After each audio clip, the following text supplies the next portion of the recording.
Hi, my name is Thomas White, and I will be doing my case study on the football physiology approach. So, if we take a look at the athlete, 26 years old male with a weight of 86.5 kg, with a lean body mass of 76.2 kg. He plays in the top tier of English football as a midfielder, and the objective is to nurture the football back from his hamstring injury back into full training with a contention of the first team spot. The team has given him 7 weeks until the season begins and would like to provide an intervention which will highlight any areas for the improvement in the athlete's general physical performance.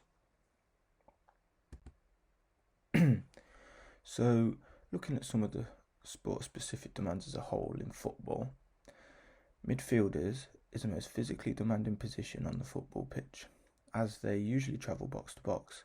This means that midfielders require a lot of qualities in order to perform at the highest level.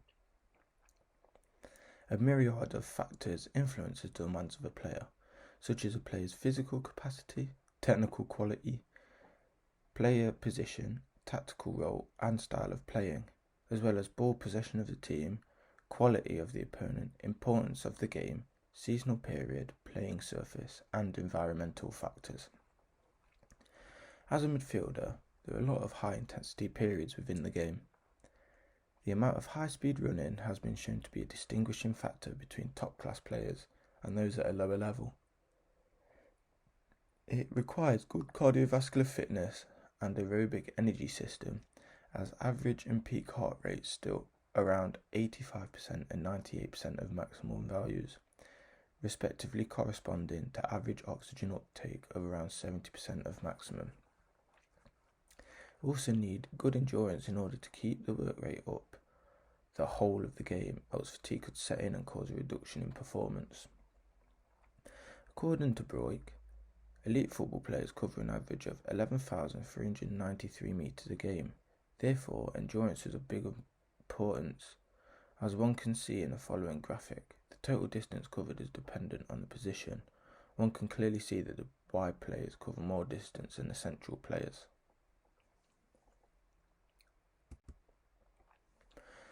So, looking at some measurement tests used on our athlete, the player took part in a yo-yo test. The test evaluates an individual's aerobic endurance fitness.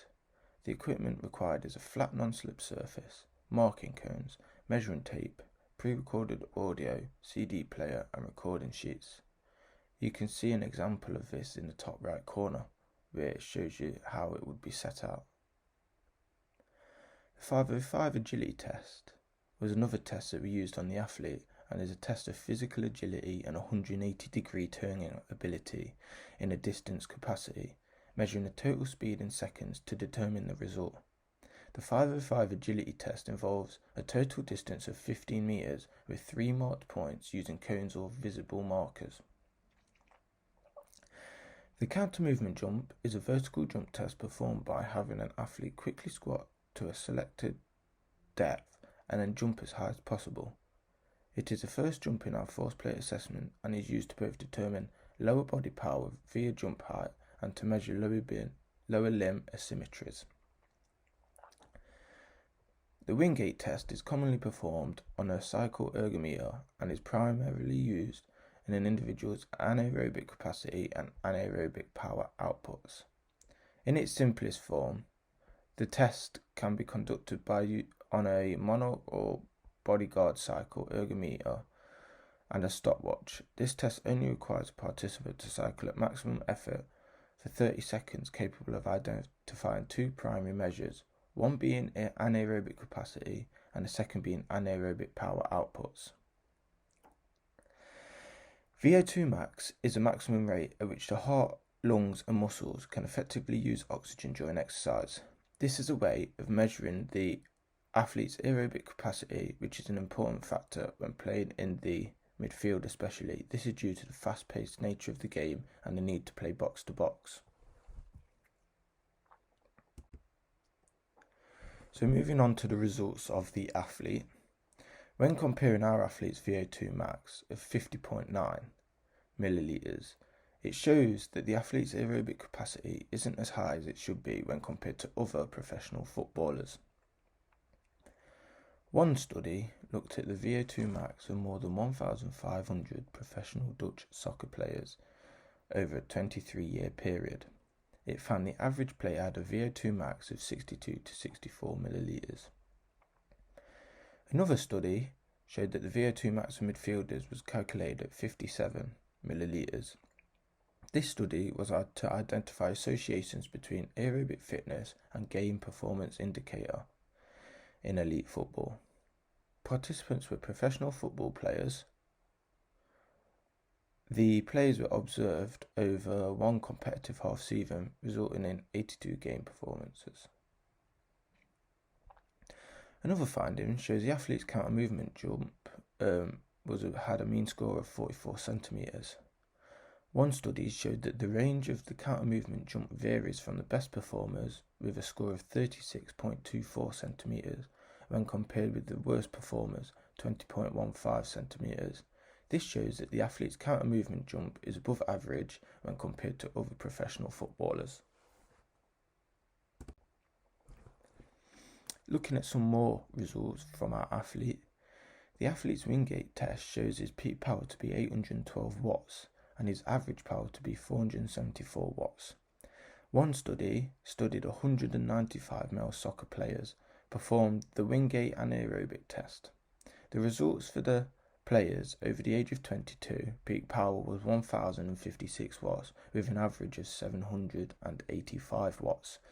This is therefore higher than the peak average of our athlete's Wingate test.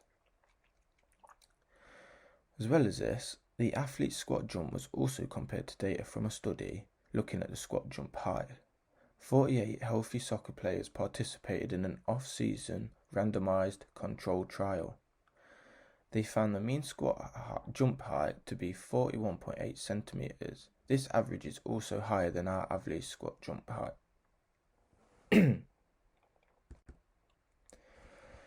So, taken away from them results, the key things I think the athlete should improve is the aerobic capacity, anaerobic power and capacity, and jump performance. These key areas should be improved as looking and comparing the results to other footballers, the athlete was below average calculated. As well as this, he is performing in a top tier of English football and therefore needs to be at least on level if he is to keep up with the environment he will be placed in. This is because, especially as a midfielder, it's a fast-paced game and is constantly being required to perform at his highest level. So, the interventions. There's 3 key areas I've chose to intervene with: aerobic capacity, anaerobic power, and jumping power and height. For aerobic capacity, we will require the athlete to run on the treadmill, to use the bike. We will do 1 mile runs, which will be recorded at week 1 and week 7. We will monitor the progression with the VO2 max tests at weeks 1 and 7 as well. And the athlete will also complete a yo-yo test at weeks 1 and 7 to show the progression of the aerobic capacity when compared to the normative values. For anaerobic power, we will require the athlete to weightlift, skipping for 3-minute periods at a time, sprinting. The progress will be monitored by the Wingate test in week 1, 4 and 7. One study looked at the effect of high-intensity intermittent training on energy release. 7 subjects performed an intermittent training exercise for 6 weeks. The exhaustive intermittent training consisted of 7 to 8 sets of 20-second exercise at an intensity of about 170% of VO2 max, with a 10-second rest between each bout. After the training period, VO2 max increased by 7 milliliters, while the anaerobic capacity increased by 28%. Finally, the last intervention I'd like to intervene with is jumping. This will be done with plyometrics such as squat jumps, jumping lunges and box jumps, as well as weight training, where we will do split lunges, back squat and front squat. A study by Cortella and al. aimed to compare the effects of weighted jump squat training versus body mass squat jump training on quadricep muscle architecture, lower limb lean mass and muscle strength, performance in change of direction, and sprint and jump in recreational soccer players. 48 healthy soccer players participated in an off-season randomized controlled trial before and after an 8-week training intervention. The study found that the weight training squat jump trial increased after the 8-week period from 38.6 centimeters to 40.4 centimeters. The athlete will be monitored weekly with the weight that they are lifting to see the improvements throughout the 7 weeks. Thanks for listening to my presentation on how we will intervene with this athlete and help him recover from his injury and get better at the key areas I've highlighted. Thank you.